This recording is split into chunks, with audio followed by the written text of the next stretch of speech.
Chapter 5 Flight. Nothing. I felt absolutely nothing. That was not new, but it was still frustrating. No mana, nor any other ethereal force. I had considered if this was some kind of Shenxia world and I had to cultivate some kind of heavenly energy, but even meditating for a whole day and night. Nothing. So I decided to stop trying. I was just over 6 weeks old after all, no need to rush it. I would get stronger just by waiting in the safety of my nest. Could a cave be called a nest? It was a bird home, so I decided it was fine. Another morning had come and passed. It had to be sometime around noon, going by my internal clock. And I was wide awake. You would think nocturnal animals would sleep during the day, but owls were not just nocturnal. They would hunt primarily in the night and around dusk and dawn to make use of their superior senses, but that did not mean they were asleep all day long. Especially a young energetic bird that had meditated for a whole night.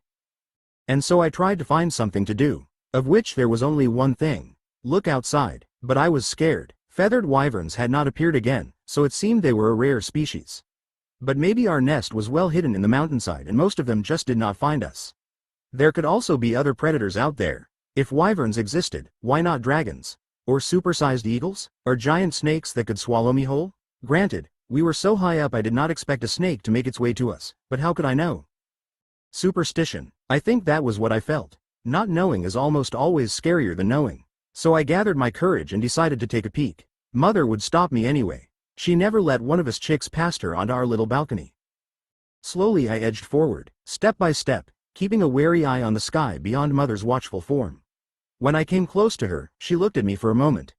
And then she looked back outside. No shoving me back, not even an outstretched wing to stop me from going forward, or a stare down to hold me back.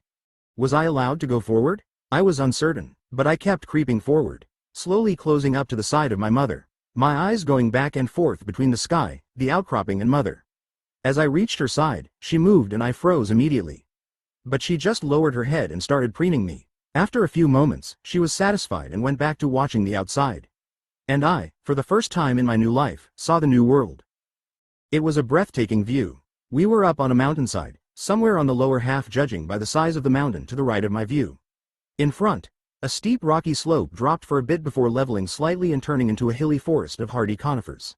Here and there small openings could be seen in the treetops, sometimes giving a glint of water. To the left, which would be north going by the position of the sun, the trees cut off soon and turned into a hilly landscape of plains and fields. Yes, fields. It looked like there were humans near, or possibly other civilized races, though I could only make out a few plumes of smoke at the edge of the forest. Maybe there was a village there? To the east, our neighboring mountain extended high into the sky. It was not high enough to be topped with snow, but it looked huge to me. Behind I could make out a few more peaks of similar height. Our nest seemed to be at the edge of a larger mountain range, right where it tapered off into a hilly forest. Said forest extended straight forward in front of me without any discernible end, always rising and falling with the smaller hills sitting next to larger mountains. The plains to the north did not extend nearly as far, seemingly caged in by the trees a good distance away. Next, I looked up. Our mountain extended a good way above our home. Here and there I made out a few small movements. Some birds nesting in the safety of height. With food aplenty in the forest just below this was a paradise for raising young. And on a small pillar of stone up almost all the way to the peak Father sat. He sat and watched, rested as well, I assumed, but I saw his head turn now and then. I was amazed at how well I could make out the distinctive color of his feathers over a distance this far.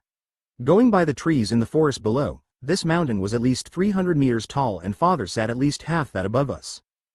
I also noticed there only being small birds nesting above and even some below us. Even on the opposite mountain. This was our territory, or rather, my parents' territory. There would be no monsters big enough to compete with them anywhere nearby. And they would not have chosen a spot close to something they could not fend off. I was relieved. My parents may not have been sapient, but they had good instincts. They chose a spot as safe as possible for rearing their chicks. I looked back at Mother. She was watching the forest below with half-closed eyes. She probably was tired. With a soft hoot, I sidled up to her and groomed her chest feathers. She answered by taking care of my head and back again before turning back to her half-sleeping watch. I was apparently allowed outside now, and that was the happiest moment yet in my life. My first step towards freedom. And my first triumph over my own fears. My second triumph would come sooner than I expected. 2 weeks later my status had once again changed significantly. Species: Great Eagle Owl, fledgling.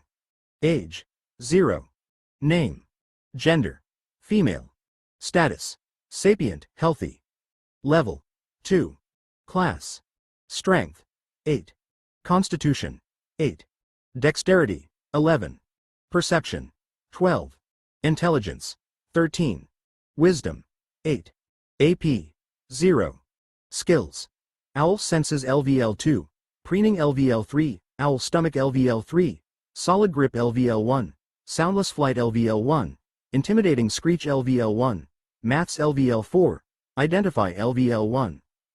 My stats went up by a bit and I got a level in Owl senses, but the primary change was that I turned into a fledgling. And I unlocked Soundless flight. It was still level 1, but it was there. It told me in no uncertain terms I would be able to fly now. And of course, I was nervous. Okay, I was really scared, to be honest. While I knew the experience of flying from the time in the nothing after my death, there was a significant difference between then and now. Two differences actually. First, I had thought it was a dream back then. I still thought that first experience was not actually real. I went from fully grown to chick in an egg within one moment after all. Second, and more importantly, there was now something called ground I would smack on if I crashed. Or the mountainside I could fly into. Or a tree might get in the way. Or another bird. Short. I was scared of obstacles. I still had to fly though. I was an owl now. If I was unable to fly, hunting suddenly was much more difficult. And difficult hunting meant no food, which meant death. I did not want to die again, so I decided to gather my courage. I flapped my wings experimentally. I knew how they would move inside out. They were basically my arms now, so I used them to shove around my siblings or hide my food from them. But I was not sure how they would move while flying. Standing on our little balcony, I looked down and maybe whimpered a little. I forgot quickly because someone gave me a shove, and I dropped, screeching. Right, wings. I stopped screeching and spread my wings, and suddenly with a sharp tug on my shoulders I leveled out and stopped falling. I did it. I was flying, gliding for now, but that could be easily changed. First things first though, turning. Because I was only slightly above the trees and rapidly approaching a hill where some of their tips would rapidly end my newfound freedom. Luckily turning was easy. It came with my instincts to slightly shift my wings and I turned to the side. Next, I flapped a few times and gained some height. Could have just done that from the beginning to dodge the treetops. Flapping relentlessly I gained a good bit of height before turning around towards our mountain. Except I had no idea which mountain was ours. I was still slightly below their peaks, but I had also gained a good bit of distance. There were a lot of mountains in front of me and I had never seen my home from the outside. But I had very good eyes. Silently gliding closer I could soon make out Mother sitting on our outcropping. My siblings right behind her, watching me attentively. But there were only two of them. Scanning the air I found another young owl flying a gentle curve across the treetops. Probably number 2, my older younger brother. Or sister? I never paid attention. Should my instincts not tell me? Just as I looked back to our home I saw Mother shove off number 3. Wings spread and after a bit of flapping only our youngest sibling was still on the ground. Though not for long, because he practically threw himself off the cliff. Why were we all taking our first flight together? I thought they would still have a few days before becoming fledglings? I never used identify on them because I was scared of their reaction in such a cramped space. But number 4 is a whole week younger than me. Identify. Species. Great eagle owl, juvenile. So, they could fly as juvenile owls? How? Their soundless flight should still be locked. And I did not hear a sound from them, at least when they were gliding. Did I not need the skill to fly? Could I have felt this wonderful freedom a week earlier? This feels like so much wasted time. Number 4 had definitely noticed my identify, though. I knew because there was a screech and a lot of flapping while the little guy tried to get close to me. He seemed really angry, but he was too small. My wings were just that little bit bigger and I was able to gain air much faster. Meanwhile, Mother had taken off as well and she put a quick end to our little game, flying right over 4's head as he tried to gain on me. I chittered a little and let myself slowly glide back down. Father had also joined us, though I was confused where he came from and he made 4 and 2 follow him. Mother meanwhile made sure to get 3's in my attention. Maybe we were the girls and they were the boys? I was not sure. What I did know was Mother had a plan for us.